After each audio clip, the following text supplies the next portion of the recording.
Halo semua. Apa kabar untuk hari ini? Semoga harimu selalu menyenangkan ya bro. Selamat datang di channel YouTube saya. Tolong dibantu subscribe, like dan share ya, supaya saya terus semangat bikin. Soul Land 3 Chapter 241. Chapter 241 Naga Emas Dreadclaw. Meskipun dia telah menyatu dengan tulang jiwa, jika ditanya apakah dia bisa merasakan perubahan yang jelas, jawabannya adalah tidak. Lengan kanannya biasa-biasa saja, tidak terlihat sekilas perpaduan sebelumnya. Ini. Su Xiaoyan berseru, apakah tulang jiwa itu palsu? Gu Yue menggelengkan kepalanya. Tidak mungkin. Bahkan jika ini adalah platform kenaikan roh, menciptakan beruang Dreadclaw Dust Gold 100 tahun yang begitu kuat membutuhkan tulang jiwa yang nyata. Ini seperti bagaimana makhluk jiwa biasa membutuhkan energi roh untuk dibuat. Tidak mungkin itu palsu. Tapi, tanpa sadar, Tang Wulin mengubah tangannya menjadi cakar naga emas. Tungkai itu pertama kali dihujani semburan cahaya. Saat cakarnya terlihat, lengannya membengkak dengan kekuatan. Namun, baik itu maupun sisiknya tidak tampak berbeda. Mereka masih memakai emas yang berkilau. Sungguh mengecewakan. Mungkin garis keturunanmu melebihi kekuatan tulang jiwa. Gu Yue bertujuan tanpa daya. Yah, pasti ada perbedaan. Tidak mungkin tidak ada yang berubah. Senyuman pahit merayapi bibir Tang Wulin. Hanya surga yang tahu. Saat dia berbicara, dia melambaikan cakarnya, mendorong kekuatan jiwa ke dalamnya. Untuk sepersekian detik, dia merasakan sensasi yang aneh. Cakar gemetar dan cahaya keemasan menyelimuti ujung jarinya. Meskipun itu hanya berlangsung sekejap, dia menyadari apa itu. Wow, kalian berdua, menjauhlah dariku. Tang Wulin mundur beberapa langkah sebelum menuangkan kekuatan jiwa ke cakarnya. Pada panggilannya, sisiknya patuh, berkelap-kelip seperti bintang yang tak terhitung jumlahnya di langit. Ujung jarinya kembali bercahaya keemasan. Meski pingsan, keberadaan mereka tak terbantahkan. Perasaan aneh mengalir di dalam dirinya. Detak jantungnya meroket, darahnya sekumpulan kuda berderap di pembuluh darahnya. Tujuannya, tangan kanannya. Sensasi seperti itu luar biasa, dan dia mengacungkan cakarnya secara refleks. 5 garis cahaya emas tua meluncur di udara. Tiba-tiba, sepertiga dari kekuatan jiwanya menghilang. Darahnya hampir mendidih sekarang. Kali ini, apa yang terjadi sangat jelas. Gu Yue dan Su Xiaoyan tidak melewatkan bagaimana cakar emas gelap, yang panjangnya 1 meter, terwujud di udara tipis setelah satu tebasan. Tapi mereka hanya mengambil bentuk sesaat.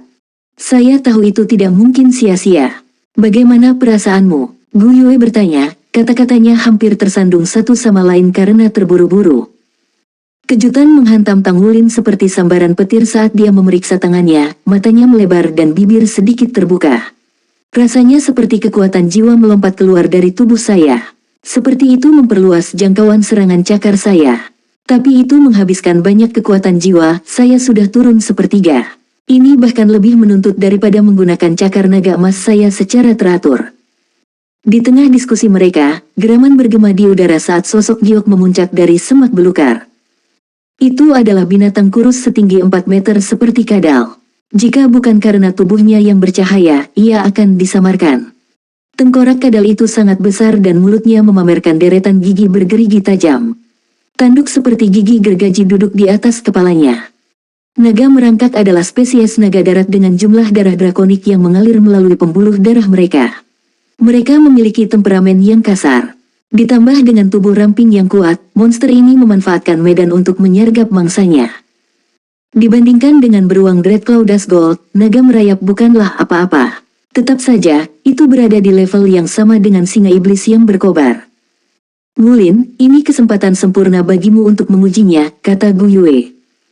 Cahaya menyatu di tangan Su Xiaoyan, membentuk tongkatnya. Dia mengangkatnya tinggi-tinggi dan menyanyikan, bintang-bintang di langit yang bersinar tenang selamanya, berikan aku kekuatan. Starwheel saya. Seolah-olah terjadi hujan meteor, ekor mereka membuntuti cakrawala, masing-masing berakhir dengan secercah debu bintang. Tanpa disadari, waktu telah berlalu dan hari sudah malam. Ketika naga merangkak merasakan sabit penuai di lehernya, itu sudah terlambat. Itu tertusuk oleh cahaya bintang, tubuhnya diikat oleh belenggu yang terbuat dari cahaya. Tidak peduli seberapa keras dia mencoba, itu tidak bisa bergerak sedikit pun. Ini adalah keterampilan jiwa varian pertama Su Xiaoyan, Starwheel Suckless. Sepenuhnya selaras, Tang Wulin melesat ke depan seperti roket, sementara kekuatan jiwa melonjak di dalam tubuhnya. Dia tidak memedulikannya, menjejalkan semuanya ke dalam cakarnya. Kemudian dia berhenti hanya 1 meter dari naga merangkak dan mengacungkan cakarnya. Di bawah kekuatan tirani aura drakonik Tang Wulin, naga merangkak hampir melepaskan kandung kemihnya. Sepersekian detik kemudian, kilatan 5 lampu emas tua berkedip-kedip di udara. Itu tidak menggerakkan angin sama sekali. Faktanya, 5 titik cahaya mengiris binatang itu seperti pisau menembus mentega. Sebelum seseorang bisa berkedip, naga merangkak tersebar menjadi massa energi roh. Su Xiaoyan ternganga melihat pemandangan itu. Kekuatan yang menakutkan. Hanya saja, Tang Wulin memiliki sentimen yang sama. Produk fusi pasti lebih unggul dari cakar naga emasnya. Meskipun yang terakhir ini tangguh, itu menderita karena kurangnya jangkauan. Agar efektif, dia harus bertarung dalam jarak dekat. Itu semua di belakangnya setelah menyatu dengan tulang jiwa, tidak hanya jangkauan serangannya meningkat, kekuatannya tidak dikorbankan. Ya, ini adalah pedang emas tua, tetapi setelah diperiksa dengan cermat, dia melihat bahwa bilah itu tertutup sisik kecil. Mutasi telah terjadi, tidak mungkin seseorang bisa membandingkan bentuk sekarang dengan aslinya.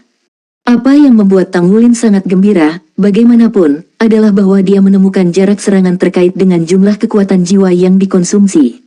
Menuangkan 2/3 dari kapasitasnya setara dengan peningkatan 1,5 meter kejangkauan serangannya.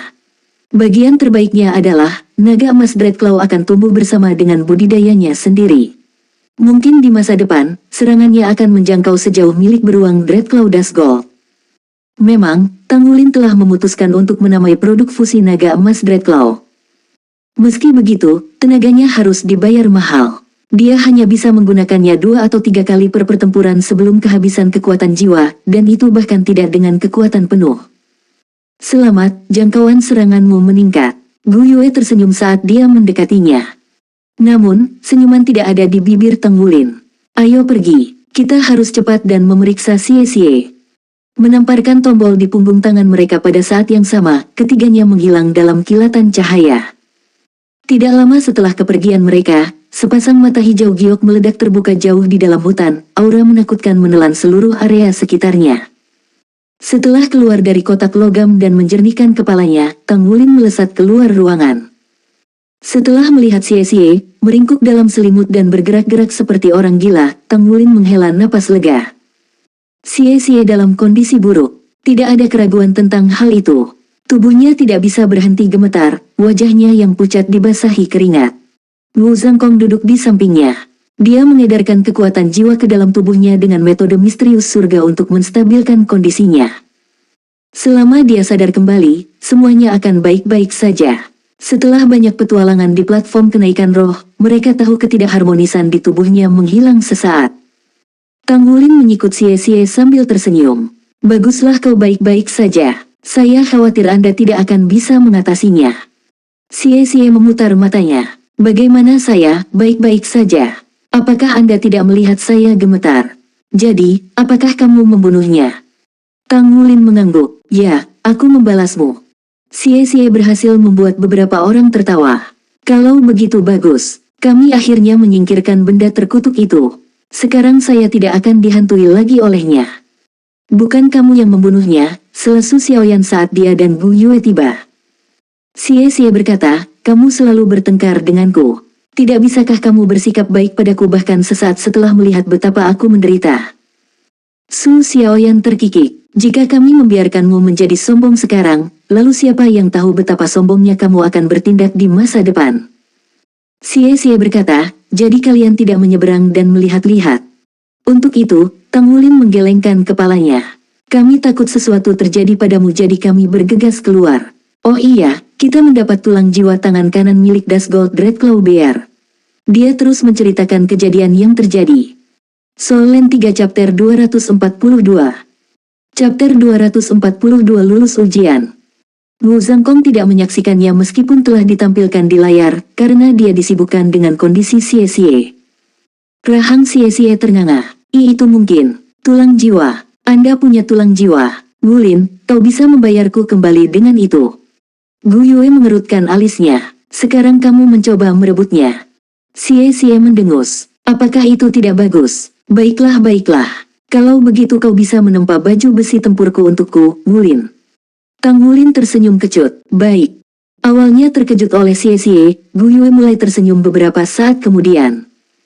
Sebagai rekan, mereka akan saling membantu membuat armor tempur mereka. Sebaliknya, mereka tidak akan memilih profesi yang berbeda. Wu Zhangkong mengawasi mereka dengan tegas. Kalian semua lulus ujian akhir.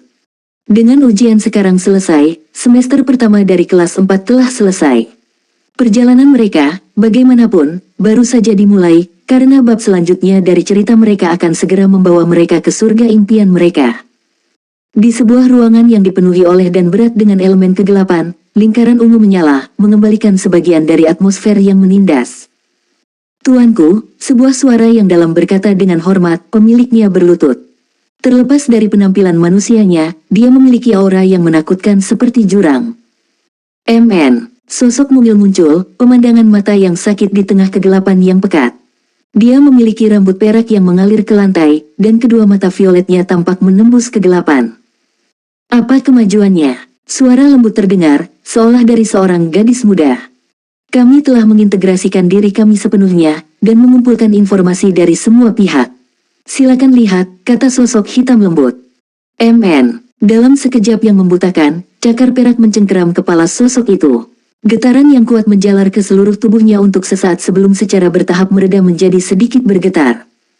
Dengan kereta berkecepatan tinggi menuju kota Shrek dari kota Issea.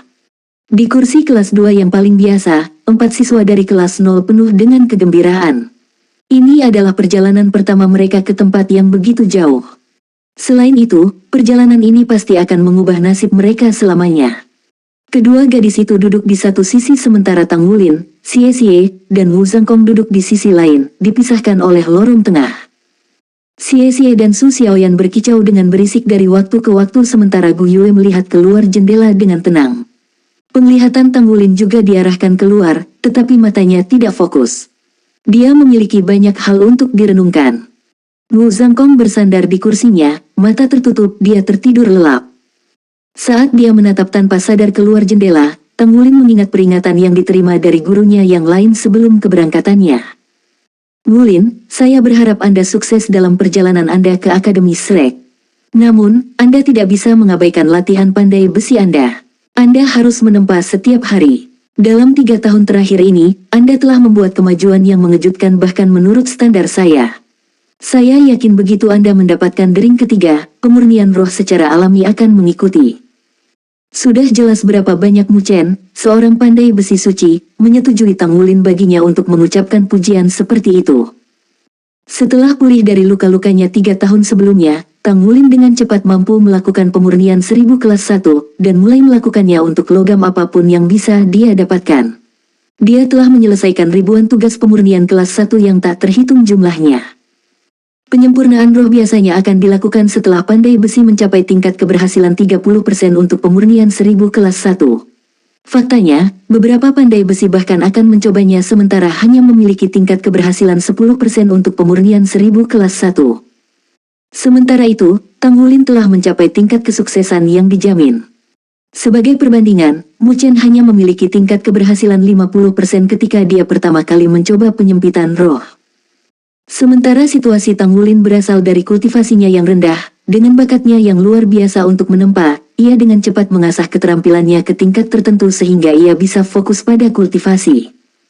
Namun disiplinnya tidak pernah goyah saat dia terus menempa dengan tekun sambil juga meminta bimbingan dari Mu Chen pada setiap detail tentang pemurnian 1000 kelas 1.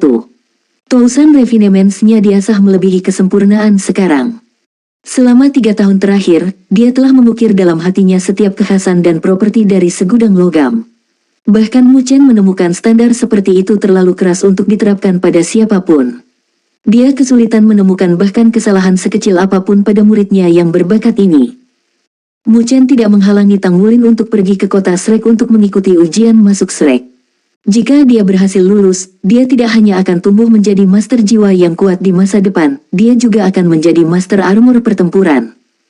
Kekuatan jiwa dan pandai besi saling melengkapi. Mu Chen dengan tulus berharap agar muridnya mencapai ketinggian setinggi mungkin. Ya, Guru, janji Tang Wulin dengan hormat. Mu Chen berkata, jika Anda lulus ujian Shrek, telepon saya dan saya akan mengatur studi pandai besi Anda. Dimengerti, nada suara Tang Wulin menjadi lebih hormat. Tanpa bimbingan Mu Chen yang cermat, Tang Wulin tidak akan pernah bisa mendapatkan semua logam yang dia tempa dari pasar. Mu Chen telah memberinya banyak logam langka yang diproduksi dalam jumlah kecil. Hanya pandai besi peringkat Master Craftsman ke atas yang memiliki akses ke mereka demi pemurnian roh. Meskipun begitu, Mu Chen telah memberinya logam yang tak terhitung jumlahnya dan mengajarinya semua karakteristik mereka satu persatu.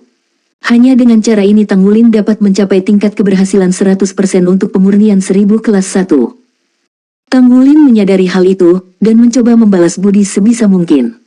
Dia selalu menempa bersama dengan Musi dan membimbingnya dengan ritmenya sendiri, membantunya untuk berkembang pesat dalam 3 tahun terakhir. Dia berumur 17 tahun sekarang, dan pandai besi peringkat 4.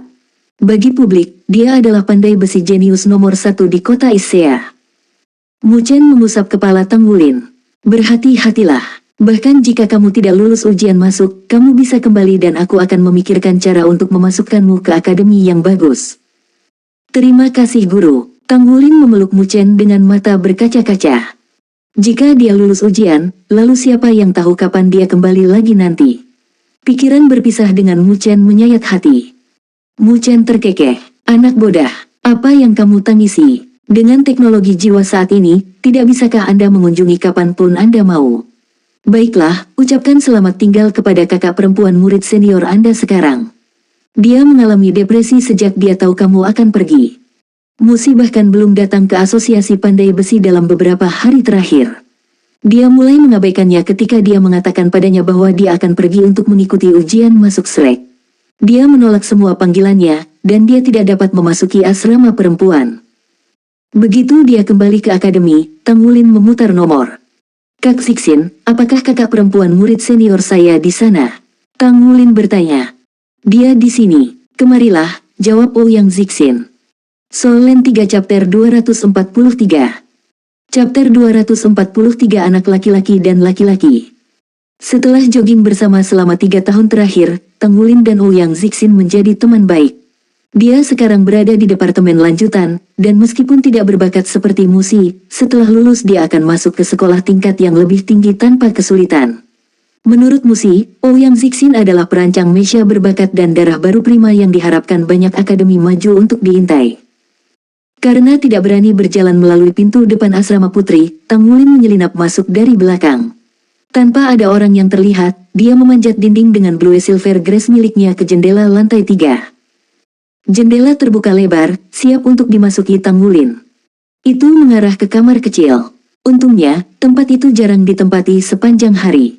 Ouyang Zixin sedang menunggunya. Melihat Tang Wulin mendarat dengan rahmat seekor kucing, dia tidak bisa menahan tawa. Oh kamu, Anda menjadi lebih baik dan lebih baik dalam hal ini. Jangan terlalu banyak melakukan perzinahan saat Anda dewasa. Tang Wulin tersipu sampai ke akar rambutnya dan mengucapkan kata-katanya, Kak Zixin, jangan goda aku seperti itu. Bagaimana kabar kakak perempuan murid senior saya? Ouyang Zixin berkata, dia berwajah macan beberapa hari terakhir. Dia sangat murung. Ngomong-ngomong, kamu pergi begitu tiba-tiba. Aku tidak pernah menyangka bahwa anak laki-laki itu akan segera mengikuti ujian masuk SLEK. Ketika mereka pertama kali bertemu, Tang Wulin tidak lebih dari seorang anak laki-laki. Tapi sekarang, mereka sama tingginya. Akademi SLEK adalah tanah impian bagi semua master jiwa. Dia tahu dia tidak memiliki kesempatan, tetapi ketika dia melihat adik laki-laki itu dia berlari dengan persiapan setiap hari untuk mengikuti ujian masuk, frustrasi melanda hatinya. Jika dia diterima, maka jarak di antara mereka akan melebar. Tang Wulin tersenyum, apel di pipinya berwarna merah muda yang lezat. Belum pasti apakah saya akan lulus. Jika tidak, saya akan kembali ke sini. Senyuman tersungging di sudut mulut Ouyang Zixin. Saya percaya pada Anda, dan begitu juga dengan kakak perempuan murid senior Anda. Kenapa lagi dia begitu depresi?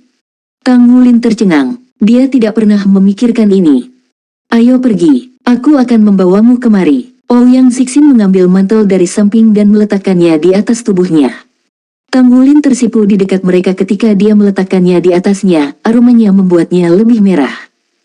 Untuk populasi siswa umum, kelas 0 telah lama memudar, dengan penampakan siswanya yang langka seperti melihat unicorn. Namun, itu tidak menghentikan rutinitas pagi keduanya. Mungkin apa yang dikatakan Xie saat itu benar, di dalam hati setiap pria ada seorang kakak perempuan yang cantik. Sejak mereka bertemu, Tang Wulin berharap dapat melihatnya. Dia cantik dan lembut, selalu menjaganya seperti kakak perempuan. Namun, keduanya jarang makan bersama. Jika ada satu hal yang tidak bisa dia tangani, itu adalah perut tanpa dasar Tang Wulin. Karena kepulangannya tidak pasti, dia datang untuk mengucapkan selamat tinggal pada Musi dan Ouyang Zixin pada malam keberangkatannya. Kak Zixin, apakah kamu masih akan jogging setiap hari? Tang Wulin bertanya sambil menyesuaikan topinya. Ouyang Zixin terkejut, bulu mata berkibar saat matanya sedikit melebar. Aku tidak punya pilihan selain jogging sendirian. Setelah hening beberapa saat, Tang Wulin memutuskan sendiri. Kakak Zixin, aku menyukaimu.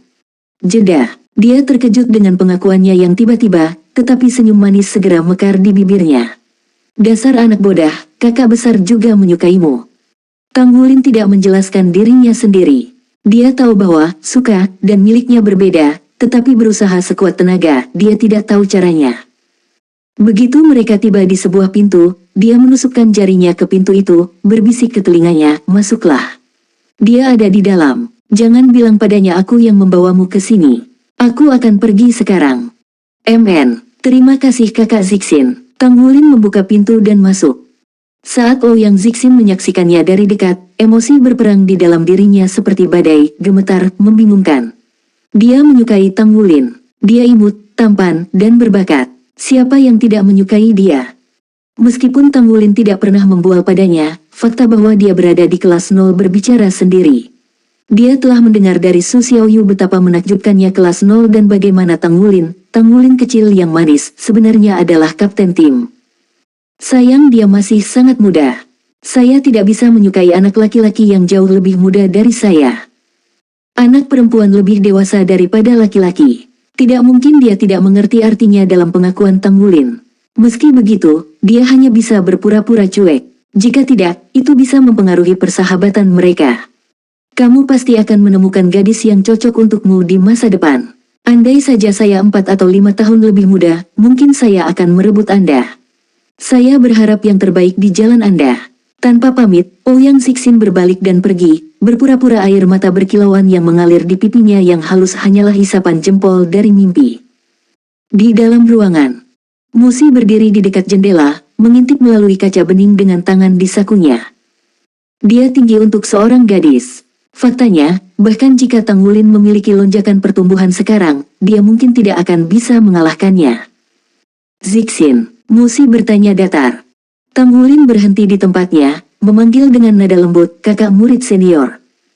Musi berbalik, dia tercengang saat melihatnya, tetapi mengubah wajahnya menjadi topeng ketidakpedulian. Apa yang kamu lakukan di sini? Apakah Anda tidak pergi ke Akademi Shrek? Bukankah Anda harus bersiap? Bagaimana kamu bisa menyelinap ke asrama gadis itu? Saya. Pergi saja. Akan buruk jika Anda ketahuan. Aku juga tidak ingin melihatmu, kata Musi dingin. Tang Wulin memaksakan senyum, meski mungkin lebih tepat untuk menyebutnya seringai. Kakak murid senior, aku benar-benar pergi. Saya di sini untuk mengucapkan selamat tinggal. Yakinlah bahwa saya tidak akan pernah melupakan akar pandai besi saya. Jika saya tidak lulus, maka saya akan kembali. Dan bahkan jika saya berhasil, saya tidak akan mengendur pada pandai besi. Saya akan datang mengunjungi Anda dan guru kapanpun saya bisa. Musi tidak memotongnya lagi. Sebaliknya, dia menelannya dengan tatapannya, matanya dipenuhi dan gemetar dengan emosi yang tidak diketahui. Tang Wulin terus berbicara di bawah tatapannya. Kakak murid senior, terima kasih telah menjagaku beberapa tahun terakhir ini. Aku akan pergi sekarang. Dia membungkuk padanya sebelum berbalik meninggalkan kamarnya, langkah kaki mengikuti di belakangnya. Setelah menutup pintu dengan lembut, dia terkejut menemukan bahwa lorong itu kosong. Ouyang Zixin sudah pergi. Dia menghela nafas lega. Tatapan kakak murid senior sangat berat. Ketika kehadirannya tidak lagi bertahan, tatapan dingin Musi mencair, berubah menjadi air mata. Bocah itu, dia benar-benar pergi. Sejak awal, Tang Wulin adalah anak laki-laki di benak Ouyang Zixin, tetapi bagi Musi, itu berbeda. Baginya, dia adalah seorang pria muda. Perubahan persepsi ini terjadi 3 tahun lalu ketika Tang Wulin memimpinnya dengan ritme tempaannya selama turnamen aliansi Skycea. Hanya setelah pengalaman itulah bakatnya berkembang, mengangkatnya ke tingkat jenius kelas 1. Itu tidak meninggalkan kesan yang dalam padanya di awal. Namun seiring berjalannya waktu dan dia merenungkan pikirannya, dia merasa seolah-olah dia telah dilindungi dan diberkati olehnya. Meskipun jauh lebih tua darinya, dia merasa nyaman di hadapannya. Sejak itu, seakan-akan belenggu yang mengikat punggungnya putus, Musi membuat kemajuan cepat dalam penempaannya dengan Tang Wulin. Dia sekarang adalah pandai besi peringkat 4. Dia mampu melakukan pemurnian 1000 kelas 1. Menurut perkiraan asli Mu Chen, kemajuan seperti itu seharusnya memakan waktu 5 tahun. Sejak dia kecil, Mu Chen telah menancapkan bentuk kerendahan hati di kepalanya. Dia berbakat, tapi selalu ada yang lebih brilian darinya. Namun, saat dia mengasah keahliannya bersama Tang Wulin, ayahnya mulai memberinya lebih banyak bimbingan. Dia memberi saya semua ini, tapi sekarang dia pergi. Dia berangkat ke kota Shrek. Pada hari dia tahu, dia mendekati ayahnya sambil menangis, memintanya untuk membuat Tang Wulin tetap tinggal. Mu Chen menjawabnya, Tang Wulin tidak termasuk dalam kolam kecil ini. Masa depannya ada di antara lautan bintang. Soul Land 3 Chapter 244. Chapter 244 Keberangkatan. Musi tidak tahu mengapa dia begitu patah hati saat dia menangis sepanjang malam. Hanya di pagi hari kebenaran meresap. Dia tidak bisa membiarkannya pergi dan ingin tinggal di sisinya. Namun, pada akhirnya, dia tetap pergi. Bahkan jika dia lebih muda dari Ouyang Zixin, tidak ada yang bisa menyembunyikan usianya. Dia juga berusia 18 tahun. Dari perbedaan usia 4 tahun, mereka ditakdirkan untuk menempuh 2 jalan yang berbeda. Ketika dia memasuki akademi lanjutan, dia masih akan bekerja melalui studi akademi menengahnya. Dia lebih berbakat darinya, masa depannya tak terbatas seperti alam semesta yang terus berkembang. Mungkin, dia harus pasrah untuk melakukan perjalanan di jalur yang sejajar dengannya, begitu dekat tapi tidak pernah berpotongan. Emosinya kacau saat ingatan tentang 3 tahun terakhir mereka bersama melintas di benaknya. Nasib tidak akan berubah karena keinginan satu orang, dan kepergiannya tidak bisa dihindari. Wulin, apa yang ada di pikiranmu? Apa yang kamu impikan? Xie menyikut Tang Wulin, alisnya yang aneh. Tang Wulin tersadar dari pingsannya dan tersenyum. Tidak apa, saya hanya akan merindukan Issea City. Dengan itu, rahang Xie jatuh. Kamu, bukankah kamu sombong? Tang Wulin tertawa terbahak-bahak. Bagaimana? Xie tampak seperti menelan lemon. Bukankah kamu hanya menyiratkan bahwa kami pasti akan lulus? Jika bukan itu yang Anda maksud, lalu mengapa Anda merindukan Issea City? Tang Wulin mengerutkan bibirnya, alisnya yang turun menjadi sangat signifikan, kamu terlalu memikirkannya. Meskipun dia menepis tuduhan temannya, pada kenyataannya, terkubur di dalam lubuk hatinya yang terdalam, dia merasa seperti ini. Butuh waktu lama sebelum dia kembali ke Issea City. Ada banyak hal yang perlu dia lakukan di kota Shrek, seperti mencari jejak orang tuanya. Sebelum keberangkatannya, dia pernah bertemu dengan Mang Tian sekali. Mang Tian yakin bahwa orang tuanya telah pergi ke kota besar. Karena kota Shrek adalah kota terbesar di benua, kemungkinan besar mereka ada di sana. Dia telah menerima pesan dari orang tuanya setelah retret mereka, yang menyatakan bahwa dia akan memiliki kualifikasi untuk mencari mereka begitu dia menjadi pandai besi peringkat 5. Namun, dalam 3 tahun sejak dia meninggalkan kota Glorybound, dia belum menerima satu panggilan pun dari mereka. Tang Wulin tidak tahan memikirkan orang tuanya. Setiap kali dia terbangun dari meditasi, pikirannya akan mengembara ke arah itu dan belati menusuk hatinya. Ibu ayah di mana kamu? Dia telah menjadi sangat dewasa dalam rangkaian tahun-tahun kesepian ini.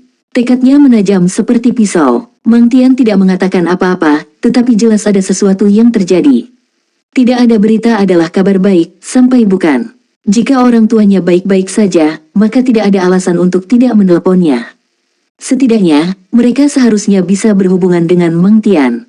Tang Wulin tidak berusaha keras dalam berkultivasi semata-mata demi mimpinya menjadi master baju besi pertempuran. Tidak, dia menginginkan kekuatan yang diperlukan untuk menemukan orang tuanya dan melindungi mereka. Di waktu senggangnya, dia pernah mengunjungi rumahnya sebelumnya. Namun, itu telah menjadi sekam kosong dari apa yang diingatnya. Tidak ada apa-apa di sana, tidak ada barang pribadi orang tuanya, tidak ada yang menunjukkan bahwa barang itu tidak ditinggalkan dan dibuang seperti sampah, dan keempat dinding kosong itu terasa seolah-olah mereka mendekatinya. Tapi dia telah berkunjung lagi. Kali ini lebih dari setahun yang lalu, dan dia menemukan sesuatu yang menarik. Dinding berlapis ganda bersembunyi di kamar orang tuanya. Di dalamnya ada lencana yang tampak aneh dengan simbol yang bahkan lebih aneh, dan Tang Wulin tidak bisa seumur hidupnya mencari tahu apa itu. Dia segera mengenali pentingnya lencana itu. Dengan itu menjadi satu-satunya petunjuk untuk teka-teki keberadaan orang tuanya, dia menyimpannya di cincin penyimpanannya. Saat kereta jiwa melaju, gerbong itu bermandikan bisikan pelan sampai hanya derit roda yang bisa terdengar. Untuk siswa muda kelas 0, kursi kelas 2 agak sempit, tapi memberi mereka rasa petualangan. Di luar jendela, pemandangan berlalu lalang. Suara nafas di dalam gerbong mantap saat penumpang tertidur satu persatu. Tang Wulin menarik napas dalam-dalam. Dihembuskan, menarik napas dalam-dalam lagi. Sebuah perjalanan ditempuh selangkah demi selangkah dan nasi dimakan dengan sesendok. Saya hanya perlu terus bekerja menuju tujuan saya. Dalam perjalanan ke kota Shrek ini, hal pertama dalam rencana perjalanan adalah menemukan Azure Vein Fin yang berumur 1000 tahun. Dia memiliki 3 item roh lainnya yang telah disiapkan dan tulang jiwa beruang Dreadclaw Dashgold telah memperkuat tubuhnya. Dia siap untuk membuka segel kedua sekarang. Begitu dia mencapai ini, kekuatannya akan melonjak ke ketinggian baru. Kesempatannya untuk lulus ujian masuk Shrek akan meroket. Menurut penjadwalan Wu Zhangkong, mereka akan tiba 1 minggu lebih awal, memberi Tang Wulin cukup waktu untuk menemukan Azure Vein Fin 1000 tahun, membuka segel, dan mengikuti ujian Shrek. Harapannya untuk kejutan meterai kedua terus bertambah seiring dengan semakin dekatnya waktu. Dibandingkan dengan Heaven Door City, Shrek City sedikit lebih dekat dengan Issea City. Kereta melambat saat mendekati tujuan mereka. Kemudian, sebuah pengumuman terdengar. Tamu dan pelancong yang terhormat, kami telah tiba di kota terbesar di benua Douluo, kota Shrek. Akar kota Shrek membentang puluhan ribu tahun dan merupakan pusat budaya. Akademi Shrek yang legendaris didirikan di sini, serta markas besar Pagoda Roh. Sebagai kota nomor 1 di federasi, kota Shrek memiliki pengaruh ekonomi dan politik yang luar biasa. Semuanya, harap lihat keluar jendela kiri. Menara di kejauhan adalah markas besar Pagoda Jiwa. Keempat siswa kelas 0 membalikkan badan untuk mengintip. Benar saja, sebuah menara megah menembus langit. Karena letaknya yang sangat jauh, hanya terlihat bagian tengah atas saja. Kedelapan sisinya berkilau dengan kemegahan perak, perlahan meruncing ke awan, puncaknya tak terlihat. Markas Pagoda Jiwa adalah bangunan tertinggi di benua itu. Semua orang, termasuk Tang Wulin, mengetahui hal ini. Faktanya, federasi memiliki peraturan yang melarang bangunan dengan ketinggian lebih tinggi sebagai tanda hormat. Jika Sekte Tang adalah organisasi paling misterius, dan Akademi Shrek yang paling terkenal, maka yang paling kuat tidak diragukan lagi adalah Pagoda Roh. Dengan teknologi jiwa roh buatan mereka, Pagoda Roh mampu mengumpulkan segerombolan peneliti, master jiwa yang kuat dan mengumpulkan kekayaan setara dengan bangsa. Pengaruhnya tidak dapat disangkal di federasi. Di Parlemen Federasi, 7 dari 108 kursi diambil oleh Pagoda Roh.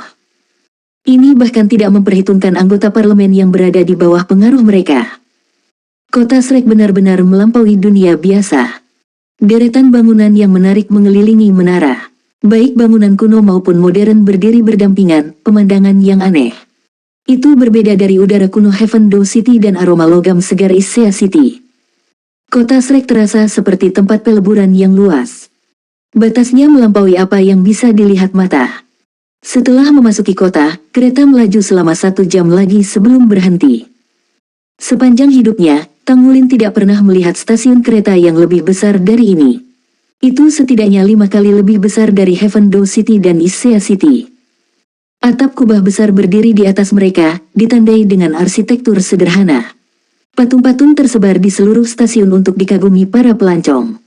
Guru Wu, kemana kita pergi dulu? Langsung ke Akademi Shrek, Xie bertanya dengan penuh semangat. Bahkan jika dia berasal dari keluarga kaya, itu tidak berarti apa-apa, dia tidak bisa mengendalikan kegembiraannya setelah menginjakkan kaki di kota legenda ini.